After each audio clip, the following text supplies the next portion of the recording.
नमस्कार दोस्तों, स्वागत है आप सभी का ज्योति बायोलॉजी चैनल पे। आज मैं बात करूँगी कि अगर बहुत तेज़ बुखार आ रहा है या फिर हड्डियों में दर्द है, पूरी बॉडी की हड्डियाँ टूट रही हैं, तो ये सिंपल बुखार नहीं हो सकता है। ये हो सकता है कि इस चिकनगुनिया के सिम्टम्स हो रहे हों। चिकनगुनिया आज के टाइम में बहुत ज़्यादा फैल रहा है। आपको हर घर में एक या दो पेशेंट चिकनगुनिया के ज़रूर मिल जाएंगे। तो मैं आज आपके साथ बात करूंगी कि चिकनगुनिया जो है वो कैसे फैलता है, क्यों इतना डेंजरस है एंड इससे बचने का असली तरीका क्या है। एंड वीडियो को फ्रेंड्स एंड तक देखें, क्योंकि वीडियो के एंड में आपको मैं 3 घरेलू रेमेडीज़ भी बताऊंगी जिससे जो चिकनगुनिया की रिकवरी है वो फास्ट हो सकती है। तो चलिए शुरू करते हैं। Let us discuss what is chikungunya. ये क्या होता है, क्योंकि ज़्यादातर लोगों को जो है वो थोड़ा सा ये कन्फ्यूज़न है कि चिकनगुनिया जो है वो मॉस्किटो से फैलने वाली बीमारी है। तो चिकनगुनिया एक्चुअली वायरल इन्फेक्शन है और मॉस्किटो का वर्क ये होता है कि वो स्पोर्स को, जो आपके डिजीज़ कॉजिंग स्पोर्स हैं, उनको कैरी करता है। सिर्फ एक तरह से वेक्टर का काम करता है। वेक्टर का रोल क्या होता है यहाँ पे कि वो सिर्फ कैरियर होते हैं, एक पर्सन से दूसरे पर्सन में इन्फेक्शन को लेके जाते हैं। तो बेसिकली जो मॉस्किटो इन्वॉल्व है वायरस के स्पोर्स को कैरी करने के लिए, वो एडिस मॉस्किटो है। ये बिल्कुल वही मॉस्किटो है जो डेंगू को कैरी करता है, डेंगू वायरस को कैरी करता है। सो ये जो बीमारी है सबसे पहले जो है 1950 में अफ्रीका में मिली थी, राइट। और अब भारत में ये मॉनसून सीज़न में काफ़ी कॉमन है और तेज़ी से फैलने वाली बीमारियों में से एक है। And why there is a need to worried, क्योंकि ये आपके इम्यून सिस्टम को बहुत लोअर्स कर देता है एंड जॉइंट्स में काफ़ी पेन हो जाता है, राइट। सो WHO के अकॉर्डिंग हमारे यहाँ हर साल हजारों लोग जो है जस्ट बिकॉज ऑफ केयरलेसनेस, है ना, लापरवाही के कारण इस डिजीज़ के शिकार हो जाते हैं।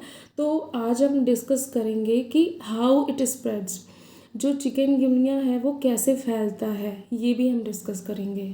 फ्रेंड्स, चिकनगुनिया एक वायरल इन्फेक्शन है। जहाँ पे कौन सा वायरस होता है जो इसको फैलाता है? फ्रेंड्स, उस वायरस का नाम है चिकनगुनिया वायरस एंड वो किस फैमिली से बिलोंग करता है? अल्फ़ा वायरस फैमिली से, ठीक है। और इसका कैरियर कौन होता है? Aedes mosquito, right. अब जो एडिस मॉस्किटो है वो इवनिंग में एंड मॉर्निंग में ज़्यादा एक्टिव होते हैं, right. They are mostly active in the evening time and the morning time. And basically ये वहाँ पर ज़्यादा होते हैं जहाँ पर वाटर कलेक्ट हो रखा है।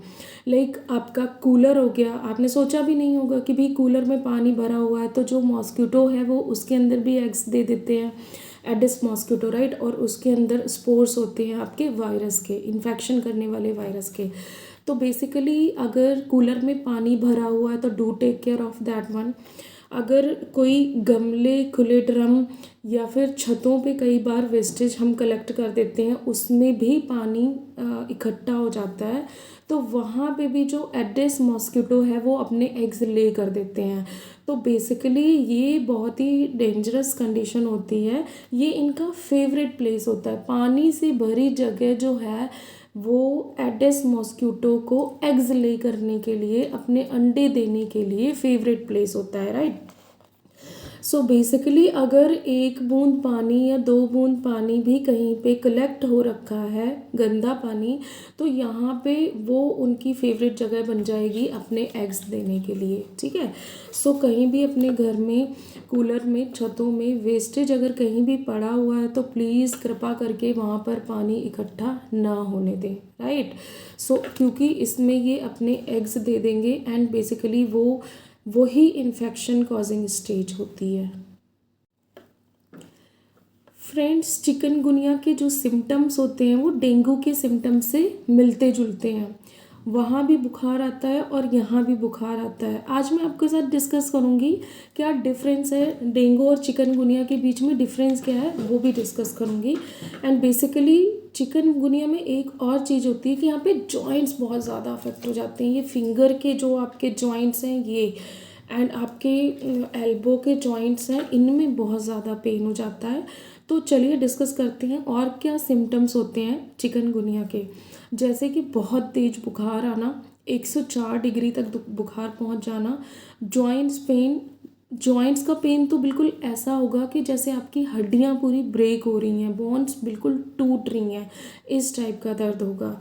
सिर में दर्द होगा, वॉमिटिंग की फीलिंग आएगी। फ्रेंड्स, कॉम्प्लिकेशंस क्या आती हैं चिकनगुनिया होने के बाद? कौन कौन सी कॉम्प्लिकेशंस डेवलप होती हैं? ज़्यादातर मामलों में तो ठीक हो जाता है, लेकिन कुछ मामलों में थोड़ा सा ही क्रॉनिक हो जाता है। क्रॉनिक का मतलब होता है कि बहुत लंबा टाइम लेता है ये रिकवर होने के लिए। जैसे जो ओल्डर एज के लोग हैं, है ना, जिनका इम्यून सिस्टम वीक हो चुका है, प्रेग्नेंट वुमेन, या फिर कुछ लोग जनरली ही वीक इम्यून सिस्टम के साथ होते हैं। जैसे कि मैं बहुत, मेरा इम्यून सिस्टम बहुत वीक है। अगर कोई इन्फेक्शन है तो वो मुझे बहुत जल्दी लग जाता है ना। इम्यूनिटी इतनी स्ट्रांग नहीं है। तो जिन लोगों की इम्यूनिटी इतनी स्ट्रांग नहीं होती, उनमें ये क्रॉनिक कंडीशन कर सकता है, यानी कि काफ़ी टाइम ले सकता है ठीक होने के लिए। कई बार जो चिकनगुनिया है वो आपके लीवर और किडनी को भी डैमेज कर देता है, राइट। तो यहाँ पे हमें इस चीज़ का भी ध्यान रखना है कि एट द एंड हमें लीवर और किडनी भी चेक कराने हैं कि उन पर कितना इम्पैक्ट हुआ है। कई बार ठीक होने के बाद भी जॉइंट्स में काफ़ी ज़्यादा पेन रह जाता है कि जो पेशेंट है उसका चलना फिरना भी मुश्किल हो जाता है, राइट। तो काफ़ी ज़्यादा केयर एंड सपोर्ट की ज़रूरत होती है इस डिज़ीज़ के अंदर। ट्रीटमेंट एंड रिकवरी में कोई स्पेशल ट्रीटमेंट नहीं है चिकनगुनिया का। ये अपने आप ही ठीक होता है। अगर आप डॉक्टर के पास जाएंगे तो डॉक्टर जो है वो सिम्टम्स को कंट्रोल करने की जो सलाह है वो देते हैं।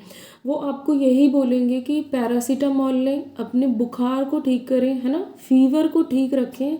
तो वो पैरासीटामॉल से कंट्रोल करें, एक पर्टिकुलर टाइम इंटरवल की जो डोज होती है उसको लें, एंड टेक रेस्ट प्रॉपरली, क्योंकि जॉइंट्स में बहुत पेन होता है तो आपके पास कोई ऑप्शन ही नहीं है इसके अलावा, रेस्ट करने के अलावा।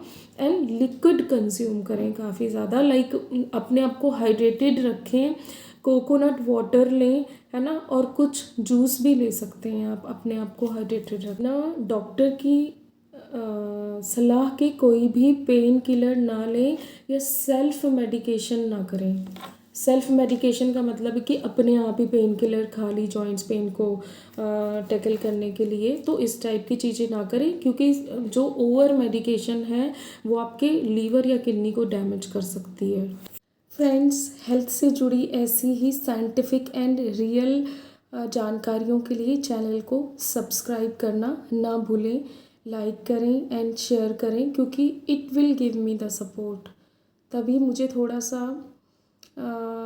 मोटिवेशन मिलेगा to do some research and आपके सामने कुछ अच्छी अच्छी साइंटिफिक नॉलेज लाने के लिए।